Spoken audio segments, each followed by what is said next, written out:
조국 혁신당에서는요, 비례대표 1번인 박은정 후보 남편을 둘러싼 논란이 상당합니다.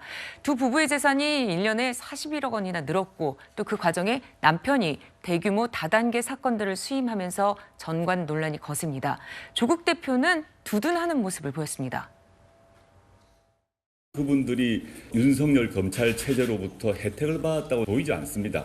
정관예의 개념은 뭐냐 하면 고위검사를 하고 난 뒤 옷을 벗어서 자기가 검찰 조직의 비공식적 네트워크를 통해 가지고 수임받은 고객을 위해서 이익을 보는 거 아닙니까?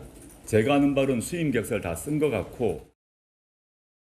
네, 박은정 후보는요, 남편의 정관예우 거액 수입 논란에 진짜 정관예우였으면 훨씬 더 큰 돈을 벌었을 거다, 이렇게 해명을 했습니다. 이현종 의원님 어떻게 들으셨습니까? 그러니까요. 정관예우를 받았으면 160을 벌었을 텐데 조금 해서 40몇 억 받았다? 뭐 저는 그런 걸로 좀 느껴지는데요. 네. 자, 이 문제에 대한 그 쟁점은 두 가지인 것 같습니다. 우선 이 남편 이종근 변호사가 이 직전에 대검 형사부장도 했고 또 이분이 이제 다단계 그다음에 가상화폐 전문 이 수사 검사입니다. 네. 이 뭐 블랙벨트까지 했던 분이에요. 예전에 여러 가지 인터뷰를 통해서 정말 이렇게 사기당한 분들의 눈물을 닦아주겠다. 내가 이들을 위해 정말 열심히 수사하겠다. 이런 이야기를 한 바 있습니다. 예. 자, 그런데 딱 옷을 벗자마자 나가서 뭘 했냐 하면 가해자의 편에 서서 수십억의 이걸 수임료를 받아서 가해자 편에 섰습니다. 네. 특히 이 회사의 대표적인 지금 사건 하나 같은 경우는 거의 1조 한 넘게 지금 피해액이 있고요. 피해자만 10만 명이 넘어갑니다. 다들 본인들의 어떤 노후자금 뭐 등등 전세금 등등을 넣은 분인데 어마어마한 피해가 있었는데 문제는 그 눈물을 닦아주겠다는 분이 피해자의 눈물이 아니고 가해자의 눈물을 닦아준 것 같아요. 자, 그게 네. 한두 건이 아니죠. 자, 그런 어떤 도덕적인 문제가 있을 수가 있는 것이고요. 또 하나는 바로 이 정관예우란 문제입니다. 네. 정관예우는 검사와 법원의 판사가 퇴직하고 난 다음에 자신과 관련된 사건 등등에 대해서 이제 좀 더 예를 들어 구속할 수 있는 사안을 불구속을 한다든지 네. 기소할 수 있는 사안을 불기소한다든지 이런 방식을 통해서 정관예우를 받는 거거든요. 바로 이종근 저 변호사 같은 경우도 어떻게 진술하면 빠져나갈 수 있는 것인지 뭐 이런 것들을 지금 이제 자신의 어린애한테 했다는 거 아니겠습니까? 자, 그렇다면 이게 조국 혁신당의 비례 1번입니다. 남편하고 아무 상관이 없다? 자, 아무리 그렇지만 같은 부부인데 남편은 그런 방식으로 돈을 벌고 부인은 검찰 개혁을 하겠다고 지금 비례 1번을 나선 거잖아요. 예. 이게 과연 맞는 이야기인가요? 본인이 그렇게 검사 정권 타도를 외치고 이 당의 가장 기본적인 목적 자체가 이 1번이 공약이 바로 검사 독재 정권 타도입니다.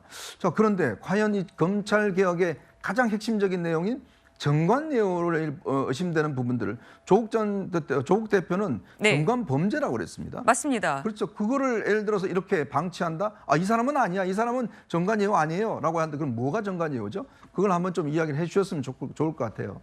네, 최준봉 교수님, 지금 이제 이현종 의원님께서 말씀하신 것처럼 일각에서는 진영 논리에 따라서 또 조국 대표가 해석하는 게 아니냐 이런 비판이 나오는데 어떻게 보십니까? 그러니까 정관예우가 아니라고 뭐 조국 대표 얘기했는지 모르겠는데 그렇게 얘기하는 거는 조금 바람직하지 않다고 생각해요, 저는. 그러니까 정관예우로 보여지는 부분이 분명히 있죠. 본인도 물론 정관예우가 아니라고 얘기하더라고요. 그러니까 예. 그 이종근 변호사 그분도 그렇게 얘기하시던데 국민적 시선에서 보면 정관예우로 볼 수 있는 부분이 분명히 있습니다. 왜냐하면 검찰에 오래 재직했고 그 관련된 부분에 수사를 했던 분이잖아요. 그분이 나와서 그 이제 일을 하는 사람들을 돕는 변호를 했으니까 자기와 연관된 부분이 분명히 있다고 보여지고 또 그 사람들이 왜 그럼 이분을 변호사로 선임을 했겠어요. 아무래도 이제 그 분야에 전문적으로 잘 아는 분이고 수사를 많이 했던 분이니까 더 잘 해줄 것을 기대하고서 이분을 수임을 했겠죠. 예. 그런 점으로 본다면 정관예우가 아니라고 얘기하는 것은 상식적 선에서 보면 저는 맞지 않다고 보고요. 근데 저는 뭐 이런 부분들이 국민적 시선에서 분명히 비판을 받을 수 있다고 봅니다. 그래서 그런 부분들에 대해서는 겸허하게 비판을 수용하는 게 맞다고 보고요.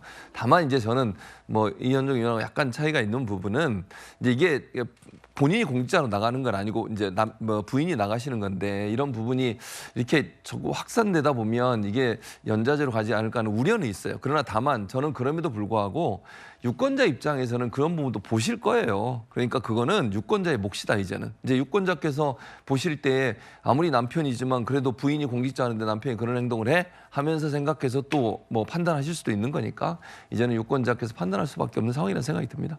네, 자, 본격적인 선거 운동이 시작된 후에 불거진 후보자 리스크에 대해서 살펴봤습니다.